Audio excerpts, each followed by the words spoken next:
Hello student, स्वागत है आप सभी का हमारे यूट्यूब चैनल आकाश स्टडी सेंटर पर। तो साथियों, आज मैं आपके लिए लेकर आया हूँ कक्षा 12 मैथ। भाई गणित में चैप्टर 1 से एकदम बेसिक से स्टार्ट करेंगे और घबराने की कोई ज़रूरत नहीं। लगभग हम देखते हैं कि हर टीचर इसे छोड़ देते हैं भाई, स्टार्ट करते हैं कोई 3 से कोई 4 लेसन से। लेकिन हम यही चाहते हैं कि भाई अगर अभी से आप एकदम फ्री ऑफ माइंड हो, अगर अभी ये पढ़ा जाएगा तो कुछ ज़्यादा ही समझ में आएगा। तो घबराने की कोई भी बात नहीं भाई, बहुत अच्छे तरीके से समझ में आएगा। बस एक छोटी सी रिक्वेस्ट है कि वीडियो को अंत तक जरूर देखना। एकदम बेसिक, पहले एकदम बेसिक कंप्लीट करा देंगे, उसके बाद आपका सिलेबस चलाएंगे भाई, तब जा करके एकदम अच्छे से क्लियर होगा। तो चलिए बिना लेट हुई वीडियो को स्टार्ट करते हैं भाई। अब देखते हैं कुछ 11 की चीजें हैं भाई। हमारा पहला चैप्टर है संबंध एवं फलन। अब आप संबंध एवं फलन कक्षा 11 में भी पढ़े होंगे। चैप्टर 1 में था संबंध एवं फलन। तो कुछ चीजें हैं जो कि इंपॉर्टेंट है भाई, 11 की चीजें थोड़ा सा याद रहनी चाहिए, तब जाके इसमें थोड़ी सी हेल्प मिलेगी हमको। तो देखते हैं यहाँ पास क्रमित युग्म क्या होता है भाई। कुछ इंपॉर्टेंट चीजें हैं जो कि रिकॉल करा दे रहे हैं भाई। देखते हैं यहाँ पास क्रमित युग्म। क्रमित युग्म और क्रमित युग्म से पहले भाई, क्रमित युग्म से पहले एक चीज क्लियर होना चाहिए जिसे कहते हैं कार्तीय गुणन। कार्तीय गुणन देखते हैं यहाँ पास भाई, कार्तीय गुणन क्या होता है। क्रमित युग्म से पहले थोड़ा सा कार्तीय गुणन क्लियर करा देते हैं भाई।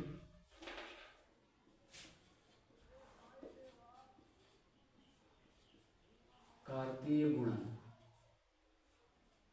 भाई, कार्तीय गुणन क्या होता है भैया? कार्तीय गुणन को हम लिखते हैं a क्रॉस b से। कोई दो समुच्चय हैं, दोनों का जब गुणा किया जाएगा तब उनमें से जो हमको मिलेगा वही कार्तीय गुणन होगा। यहाँ पास देखते हैं भाई, ये a हो गया और ये b हो गया। मान लिया जाए हमको कोई समुच्चय इधर दिया गया, a बराबर 1 2 3। ये हमको एक समुच्चय दिया गया और एक समुच्चय दिया गया b बराबर a b c। थोड़ा सा देखते हैं यहाँ पास कि कार्तीय गुणन होता क्या है।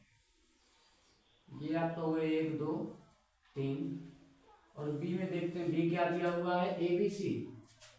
ए बी सी ये हो गया भाई। सेट ए दिया है हमारा 1 2 3 और बी दिया है ए बी सी। अब कार्तीय गुणन की बात हो रही है तो भाई ए है, सीधा सीधा एक ए के साथ जाएगा, फिर एक गुणन इसके साथ बी के साथ होगा, फिर एक होगा सी के साथ। इसी प्रकार यहां पास देखते हैं भाई, पहले लिख लेते हैं कि आर। देखिए जब कार्तीय गुणन अर्थात ए क्रॉस बी लिखेंगे हम, ए क्रॉस बी, यही होगा हमारा कार्तीय गुणन। ए क्रॉस बी जब लिखेंगे तो यहां से ए के साथ पहले एक संबंध बनाएगा 1 कामा ए, फिर किसके साथ 1 कामा बी, 1 कामा बी, फिर उसके बाद 1 कामा सी, 1 कामा सी। अब ए तो तीनों के साथ पेयर बना लिया भाई। अब बारी किसकी है भाई? 1 जो है हमारा तीनों ए बी सी के साथ पेयर बना लिया। अब बारी है 2 की यहाँ पास, तो 2 इसी तरह बनाएगा भाई, 2 कामा ए, फिर 2 कामा बी, फिर 2 कामा सी। अब देखते हैं यहाँ थोड़ा सा बनाए दे रहे हैं भाई इसको भी ठीक से। इधर ए के साथ जाएगा, एक हमारा बी के साथ जाएगा, एक हमारा सी के साथ। अब फिर बचा क्या है भाई? 1 का और 2 का दोनों का पेयर बन चुका है। अब बचा है हमारा 3, तो 3 भी बनाएगा ए के साथ, फिर 3 बी के साथ, फिर 3 सी के साथ। ये हो जाएगा हमारा क्रमित युग्म। भैया क्रमित युग्म यही हो जाएगा, तो सॉरी कार्तीय गुणन ये हो जाएगा कार्तीय गुणन, और ये पूरा जो है हमारा क्रमित युग्म हो जाएगा। तो क्रमित युग्म में जो पहला अवयव है वो कहां से है? हर युग्म में देखना। ये जो हमारा ये भाई थोड़ा सा ध्यान से देखना यहाँ पास, ये जो है ना ये आपका क्रमित युग्म हो जाएगा। ये क्रमित युग्म हो जाएगा क्योंकि क्रम से है भाई, 1 कामा ए 1 कामा बी एकदम क्रम से है क्रमित युग्म। अब कहां से मिला है हमको? ये मिला है कार्तीय गुणन से। कार्तीय गुणन से हमको मिला है क्रमित युग्म। तो यहाँ एक चीज देखते हैं भाई, 1 कामा ए 1 कामा बी, ये पूरा 3 कामा सी तक पूरा बना दिया है। अब इसमें हम लिख सकते हैं कि क्रमिक युग्म क्रमित युग्म में पहला अवयव समुच्चय कहाँ से है, समुच्चय ए से, तथा दूसरा अवयव कहाँ से है भाई, दूसरा अवयव समुच्चय बी से है। अब देखते हैं भाई, हमारा मिला कार्तीय गुणन। अब कार्तीय गुणन से हमको मिल गया क्रमित युग्म। और क्रमित युग्म क्या है, 1, A 1, B 1, C। युग्म मतलब होता है जोड़ा, और क्रमित मतलब होता है क्रम से, जो क्रम से जो जोड़े बने हैं यहाँ पास 1, A 1, B 1, C, ये हमारे क्रमित युग्म हो गए। अब थोड़ी सी एक बात और यहाँ से ध्यान देना, एक बात याद आती है यहाँ पास, संबंध। भाई संबंध क्या होता है, मेन टॉपिक यही है हमारा इस चैप्टर से, मेन टॉपिक हमारा यही है। चैप्टर देखना, संबंध एवं फलन। तो पहले संबंध पढ़ेंगे, उसके बाद फिर फलन क्या होता है ये बात जानेंगे। तो संबंध देखते हैं भाई, पहला नंबर कि संबंध क्या होता है। संबंध इसे कहते क्या है भाई, रिलेशन।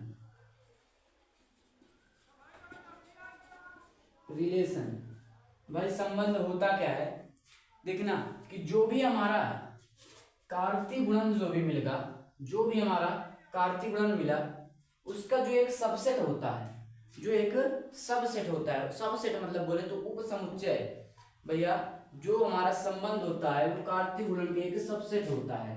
तो यहाँ हम लिख सकते हैं कि R इस सबसेट ऑफ किसका, कार्तीय गुणन A क्रॉस B, यही होता है संबंध। भाई ये छोटी सी, एकदम छोटी सी समझना, एकदम छोटी सी बात है कि R जो है मतलब जो संबंध है वो सबसेट होता है किसका, कार्तीय गुणन का। R जो है वो सबसेट होता है किसका, A क्रॉस B अर्थात कार्तीय गुणन का। तो यही होता है संबंध। अब देखते हैं भाई कि हमारे चैप्टर में कितने संबंध दिए गए हैं। मुख्य रूप से 3 या 4 संबंध हमको पढ़ना है। एक है स्वतुल्य संबंध, और दूसरा है हमारा सम्मित संबंध, और तीसरा संक्रमक, और एक है तुल्यता संबंध।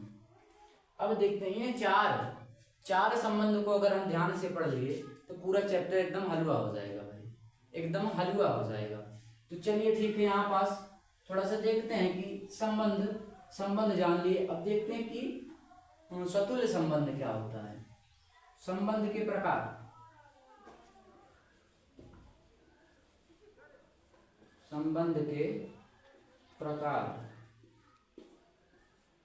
भाई संबंध कितने प्रकार के होते हैं, हम अपने सिलेबस की बात करेंगे भाई। संबंध 4 प्रकार के संबंध हम पढ़ेंगे, और 4 प्रकार के संबंध कौन कौन से हैं। पहला नंबर हो जाएगा स्वतुल्य संबंध,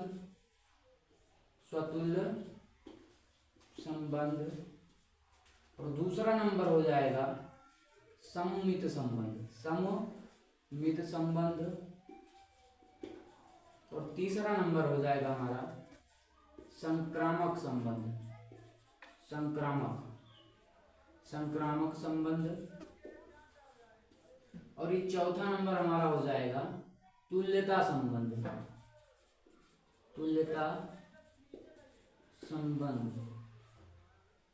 ये देखिए भाई, 4 प्रकार के संबंध हमको पढ़ने हैं। पहला है स्वतुल्य संबंध, दूसरा है सम्मित संबंध, और तीसरा है संक्रामक संबंध, तथा चौथा हमारा है तुल्यता संबंध। एक एक करके अब इसको समझते हैं कि हमारा स्वतुल्य संबंध क्या होता है, और सम्मित संबंध क्या होता है, और यहाँ पर संक्रामक संबंध क्या होता है, और तुल्यता संबंध क्या होता है। तो थोड़ा सा इसको सफा करते हैं, उसके बाद आगे की प्रक्रिया समझते हैं भाई। चलिए भाई, अब देखते हैं स्वतुल्य संबंध क्या होता है। तो यहाँ लिखते हैं भाई कि स्वतुल्य संबंध, पहला हमारा संबंध कौन है, स्वतुल्य संबंध। क्या होता है हमारा स्वतुल्य संबंध भाई, अंग्रेजी में इसको कहते हैं रिफ्लेक्सिव रिलेशन। अब थोड़ा समझते हैं कि ये स्वतुल्य संबंध क्या होता है। देखते हैं भाई, एक ऐसा संबंध जिसमें समुच्चय के प्रत्येक अवयव का एक स्वयं के साथ संबंध हो, उसे स्वतुल्य संबंध कहते हैं। थोड़ा सा इसको पढ़ना भाई, पढ़ने में ही लगता है। स्वतुल्य संबंध, स्व मतलब स्वयं, तुल्य मतलब तुलना करना। ऐसा संबंध जो स्वयं से तुलना कर रहा हो, जिसका संबंध स्वयं से हो, उसे हम स्वतुल्य संबंध कहते हैं। तो यहां थोड़ा सा लिखते हैं कि ऐसा संबंध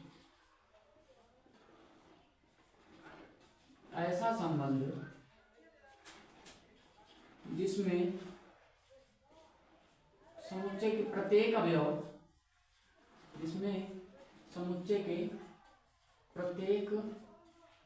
अवयव का ऐसा संबंध जिसमें समुच्चय के प्रत्येक अवयव का एक स्वयं के साथ संबंध होता है। प्रत्येक अवयव का स्वयं के साथ संबंध होता है,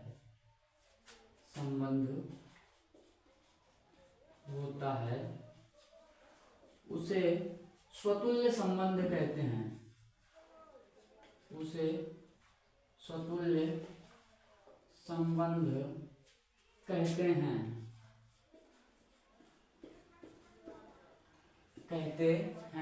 थोड़ा सा इंक डाल देते हैं भाई इसमें।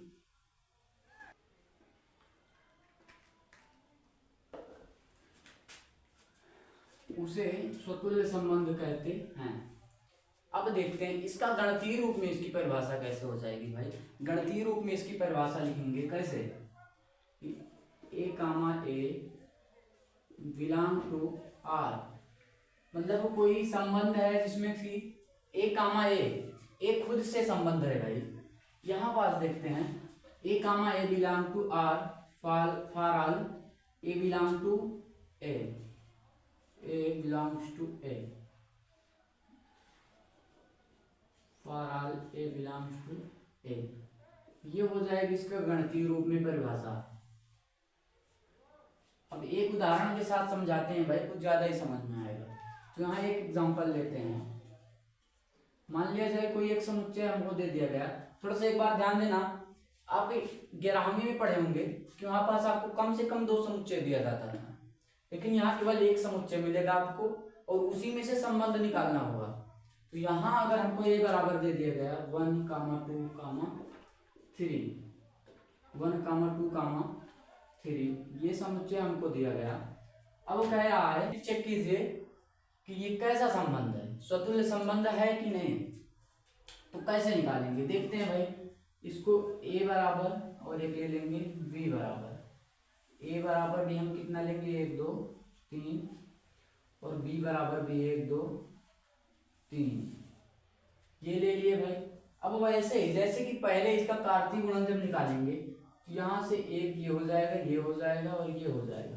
कहने का मतलब ए क्रॉस बी क्या हो जाएगा 1, 1, फिर हो जाएगा 1, 2, फिर हो जाएगा 1, 3। अब इसी प्रकार दूसरा निकालते हैं भाई, तो हो जाएगा 2, 1, 2, 2, 2, 3। ये हो जाएगा 2, 1, 2, 2, 2, 3।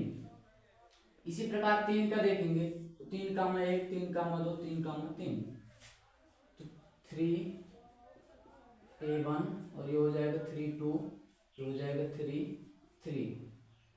ये संबंध ये हमको मिला कार्तीय गुणन। और समुच्चय भी वही होता है जो कि कार्तीय गुणन का सबसेट होता है। समुच्चय क्या है, कार्तीय गुणन का एक सबसेट होता है। अगर ये आपका कार्तीय गुणन है तो हम एक इसमें से उपसमुच्चय निकाल लेते हैं। क्या निकालते हैं भाई, उपसमुच्चय निकालेंगे। हेलो, कार्तीय गुणन से ध्यान देना यहाँ इस बात को कि अगर कार्तीय गुणन से कोई उपसमुच्चय हम निकाल रहे हैं, कोई यहाँ से 3 क्रमित युग्म निकाल रहे हैं, तो जो हम निकालेंगे वो क्रमित युग्म वो समुच्चय रहे, वो संबंध कहलाएगा या नहीं कहलाएगा? जी कहलाएगा, क्योंकि हम पहले बता चुके कि जो कार्तीय गुणन होता है संबंध उसका एक उपसमुच्चय होता है। तो तो यहाँ से हम निकाल ले 1, 1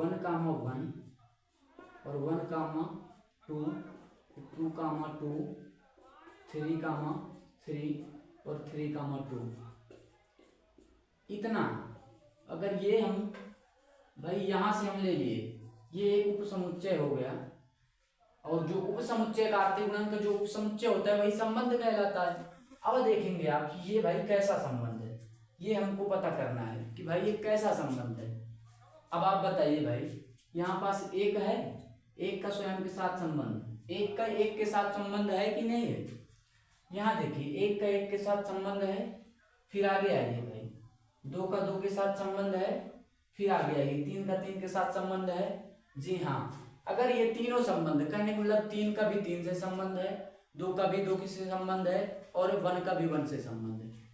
परिभाषा क्या है, समुच्चय के प्रत्येक अवयव का स्वयं के साथ संबंध हो। तो यहाँ सब का देख लीजिए भाई, 1 का भी और 2 का भी और 3 का भी, तीनों का स्वयं के साथ संबंध है। अतः यह कैसा स्वतुल्य संबंध है। इसको लिखेंगे कैसे भाई, चूंकि 1, 1 is belong to R, 2, 2 belongs R और 3, 3 belongs to R। अतः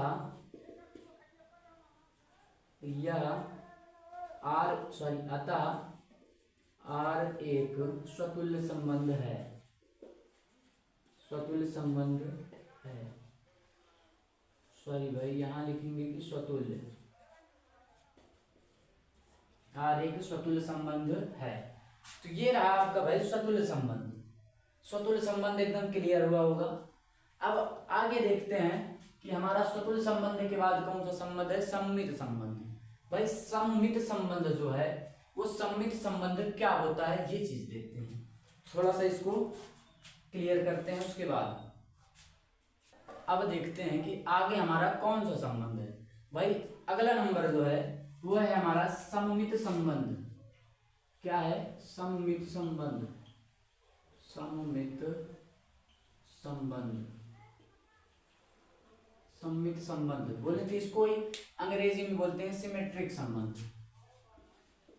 सिमेट्रिक रिलेशन।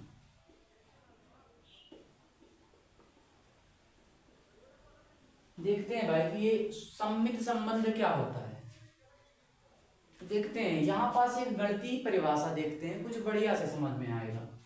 गणितीय परिभाषा क्या है कि यदि a, b बिलोंग्स टू किसके साथ भाई, R। यदि a, b अर्थात जब a और b R से संबंध से क्या होगा, बिलोंग करेंगे। यदि a, b belongs to R तो b, a भी बिलोंग करेगा किससे, R से। और जहां a, b किससे संबंधित है, a से। ये देखना भाई, ये हुआ हमारा सम्मित संबंध की परिभाषा, सम्मित संबंध की परिभाषा कि जब a और b R से संबंधित होंगे तो वहीं b, a, b संबंध का संबंध किससे, R से रहेगा। तो b, a का भी संबंध R से होना ही चाहिए।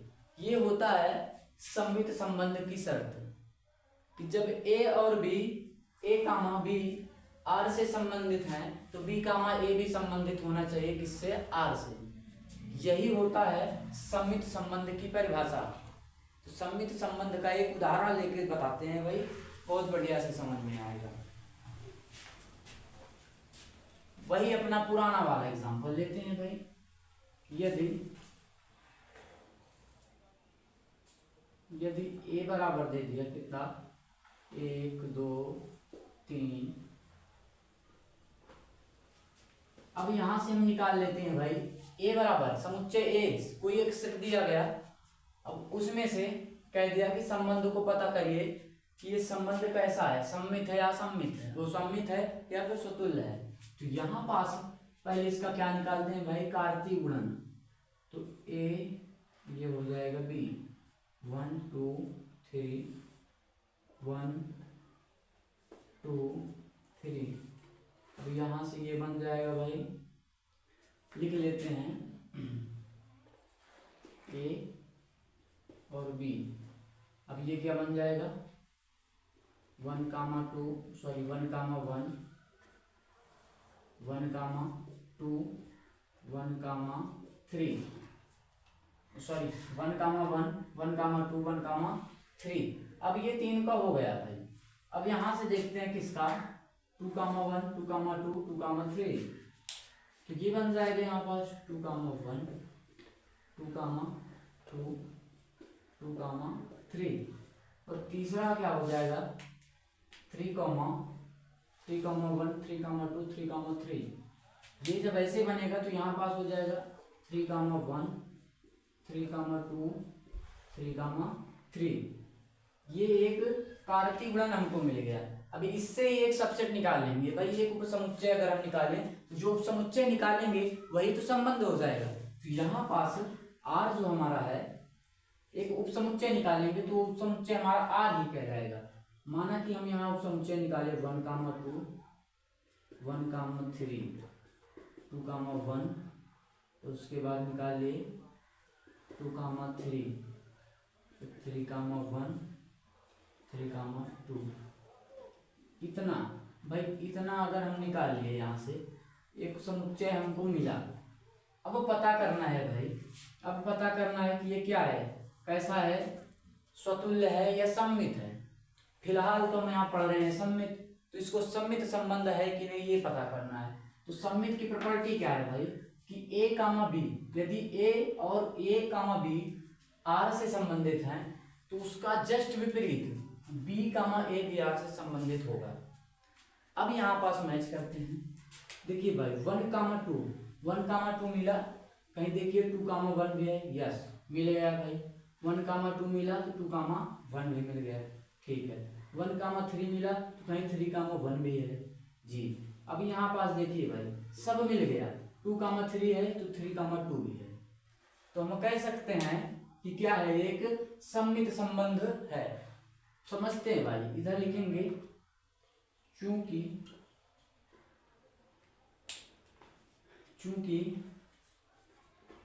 1 कामा 2 बिलोंग्स R और 1 कामा 3 बिलोंग्स R। एक मिनट भाई, इसको पहले ना लिखे, ऐसे लिखेंगे 1 कामा 2 बिलोंग्स R तथा 2 कामा 1 बिलोंग्स R। अतः भाई एक प्रॉपर्टी हमको मिल गई ना। अब चेक कर लिया, अब क्या लिखें बार बार 1 कामा 2 बिलोंग्स R 2 कामा 1 बिलोंग्स R। अतः R एक सममित संबंध है, सममित संबंध है।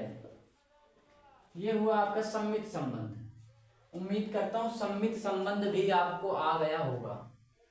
बस एक छोटी सी रिक्वेस्ट है कि अगर आपको सममित संबंध और स्वतुल्य संबंध समझ में आया है तो प्लीज एक लाइक जरूर कर देना। और ठीक है, आगे देखते हैं। अगला नंबर है हमारा संक्रामक संबंध। संक्रामक संबंध, चलिए भाई अब देखते हैं संक्रामक संबंध क्या होता है। तो अगला नंबर है हमारा संक्रामक संबंध। तीसरा नंबर है संक्रामक नहीं चलता क्या है, चलिए ब्लैक से लिख दे रहे हैं। संक्रामक संबंध, इसको अंग्रेजी में बोलते हैं ट्रांजिटिव रिलेशन। अब भाई क्या होता है ट्रांजिटिव रिलेशन, तो थोड़ा सा ध्यान देना भाई। अगर आपको स्वतुल्य और सममित आ गया है तो यकीन मानो ये भी आपके दिमाग में जाएगा एकदम फटाक से। लेकिन बस थोड़ी सी एक बात है कि स्वतुल्य से और सममित से थोड़ा दोनों से क्या है, अलग है। वो कितना अलग है वो इधर देखना तो पता चल जाएगा भाई। देखना इसका क्या है, इसकी परिभाषा क्या है, गणितीय रूप में इसको कैसे लिखते हैं कि a कामा b A comma B belongs to R और B comma C belongs to are.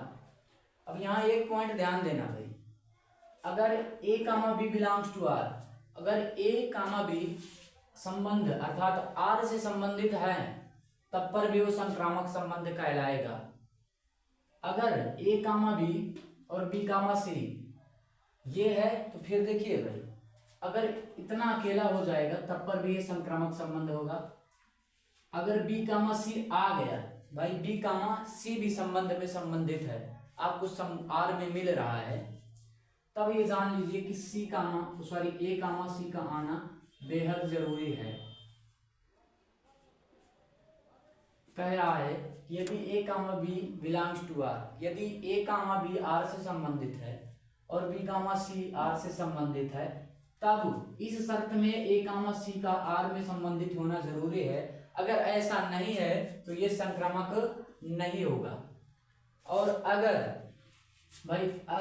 इन तीनों का मेल हो गया, हमारे आर में तीनों का तीनों संबंध अगर मैच कर गए तो ये जान लेना कि ये संक्रामक संबंध है।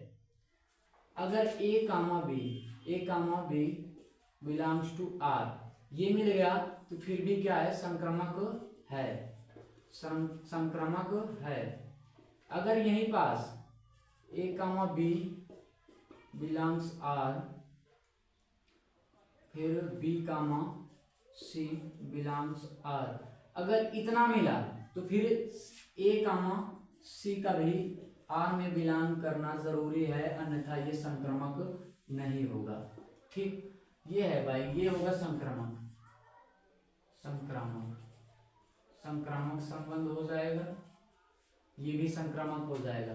तो ये रही भाई किसकी संक्रामक की प्रॉपर्टी रही, ये कि A comma B belongs to R तो B comma C belong to R. इस शर्त में एक पॉइंट रहेगा कि हमारा ए कामा सी भी बिलोंग करना चाहिए आर से। एक एग्जांपल ले लेते हैं तो एकदम फटाक से दिमाग में जाएगा भाई। एग्जांपल लेते हैं, एक एग्जांपल लेते हैं, बहुत बढ़िया एग्जांपल भाई। मान लिया यहाँ पास हमको मिला क्या, माना समुच्चय ए बराबर दिया है 1, 2, 3। अब यहां से अगर मान लिया जाए कि हमको R1 जो संबंध मिला है वो क्या मिला है भाई, यहां से जो संबंध हमको मिला है मान लेते हैं कि 1, 1, 2, 1,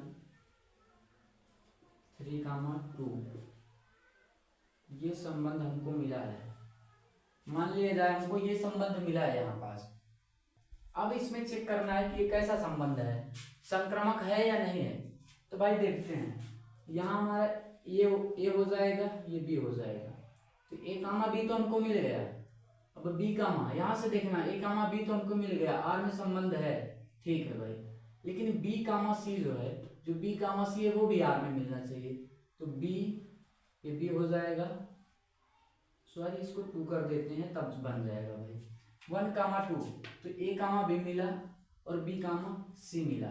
तो ऐसी स्थिति में ए कामा सी अर्थात 1 कामा, देखिए भाई 1, 2 ए कामा बी मिला, 2, 3 बी कामा सी मिल गया। अब हमको तीसरी प्रॉपर्टी क्या चाहिए, 1 कामा सी। तो कहने का मतलब यहाँ से 2 को काट दो, बचेगा 1 सी। कहने का मतलब 1 कामा 3 भी यहाँ होना चाहिए ना। अब वो नहीं है, जब नहीं है तो अतः ये संक्रामक नहीं होगा, संक्रामक नहीं होगा। और क्यों नहीं होगा थोड़ा सा ध्यान देना, चूंकि 1,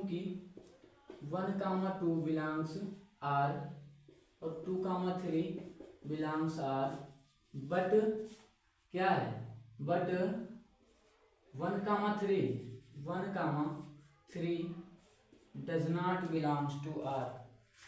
1, 3 does not belongs to are.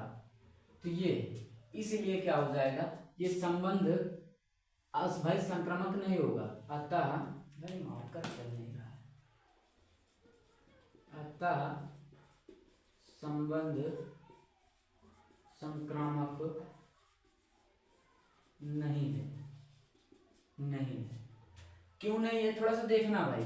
हमारी प्रॉपर्टी क्या है भाई, संक्रमक होने के लिए क्या सिस्टम है हमारा, क्या प्रक्रिया है कि 1 comma B belongs R, 1 comma B हमको बिलोंग करना चाहिए किसमें, संबंध आर में। 1 कामा 2 ये देखिए बिलोंग करा, ठीक किया। उसके बाद 2 कामा 3 भाई ये 1 था, ये 2 बी, सॉरी ये ए था, ये बी था। अब बी हमारा 2 हो गया, ये सी हो गया भाई। 1 कामा 2 अर्थात ए कामा बी हमारा बिलोंग्स कर गया और बी कामा सी भी हमारा बिलोंग किया।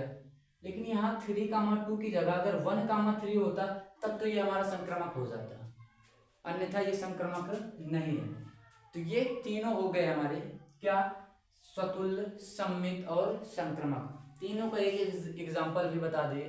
उम्मीद करता हूँ कि आपको स्वतुल्य, सम्मित और संक्रमक ये तीनों अच्छे से समझ में आए होंगे। अगर ये तीनों आए हैं तो इसके आगे एक संबंध बच रहा है जिसको कहते हैं तुल्यता संबंध। तुल्यता संबंध भी आपके एकदम माइंड में जाएगा, बस 1 मिनट की बात है बस एक। भाई अब देखते हैं लास्ट हमारा क्या बच रहा है, तुल्यता संबंध। कि तुल्यता संबंध क्या होता है ये चीज क्लियर करते हैं भाई। तुल्यता संबंध चौथा नंबर है हमारा, हाँ चौथा नंबर है, क्या है, तुल्यता, तुल्यता संबंध।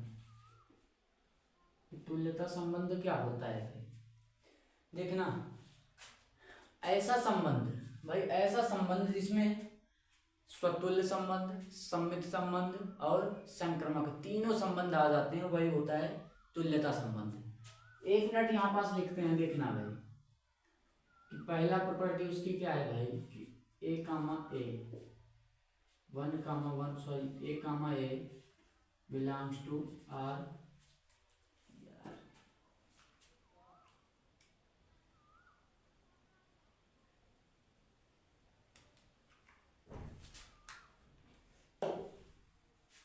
ए comma A belongs to R comma B comma B belongs to R और C comma C belongs to are.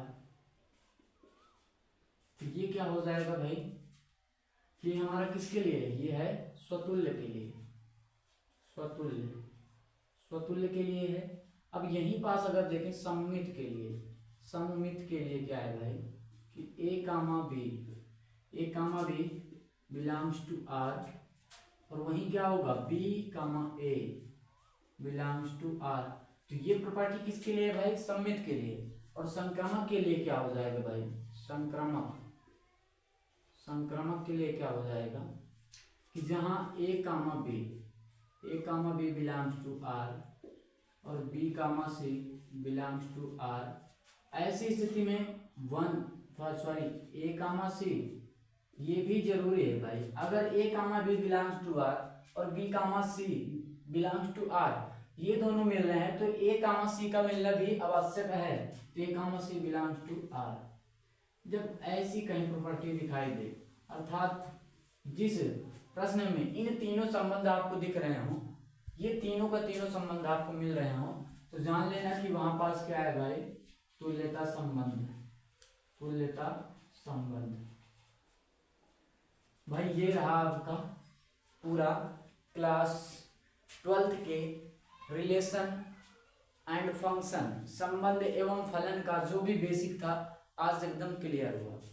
कल मिलता है आपको एक नए शुरुआत अर्थात अपनी प्रश्नावली के साथ, प्रश्नावली 1.1 के साथ। और आज के लिए इतना ही काफ़ी है। आपको एक आवश्यक सूचना ये बताना चाहते हैं कि भाई सप्ताह के 3 दिन आपका चलेगा क्लास 10th और 12th की मैथ, सोमवार, मंगलवार और बुधवार।